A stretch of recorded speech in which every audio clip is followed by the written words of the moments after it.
Yan guys. Magtitinda tayo ngayon. Ito, nagdatingan na nga po pala yung ating mga binili. Daming binili natin guys. Oh, tinapon ko na guys. Kakatamad talaga ito guys. Kinuha ko ulit. Tatapon natin ulit yan. O diba guys? Napakadaling gawain yan. Nga pala yung tindahan ko guys. Maliit pa siya. Kunti pa siya sa laki. Wala pa kasi akong budget para makabili ang malaki-laking pwesto.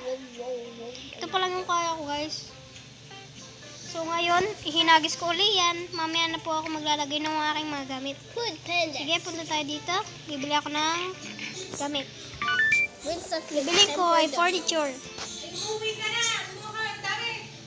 Small shelf na lang ang bibiling ko. Isa lang naman, binili ko na. Wala din makikita yung kamay o ano. Alam ka na yan. Sige. Sige, kulang pa tayo ng fridge. Kumuha tayo ng pera at bibili tayo ng fridge.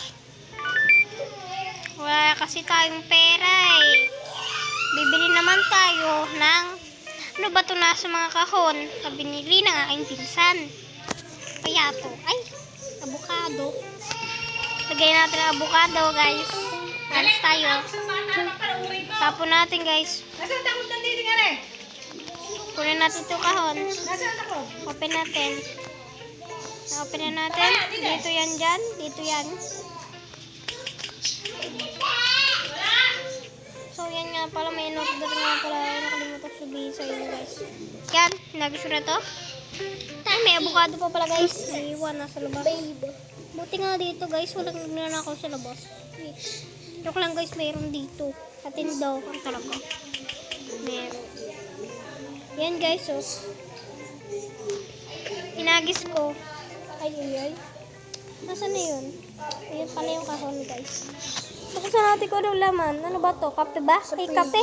Sa green tea. Dito sa fridge, be. Okay. So yan guys. Ay, mali ako ng pinto. I-bless natin. Lagyan natin guys. Sige, ihagis na natin to guys. So, dito nga, dumating na yung ating shelf.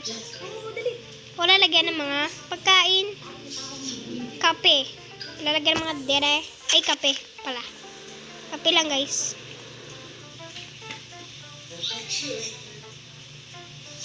Yan, kinakabit na natin. Ay, nilalagay na natin. Madami na pong paninda si Pong dun sa kanya supermarket na nabibidma lang kami. Yan, nilagay na natin, guys. Yan. Yan nga po wala. Ito yung design ng pinsan ko guys. Hinihintay ko na lang yung rep. Kakain muna ako guys. Sige bye.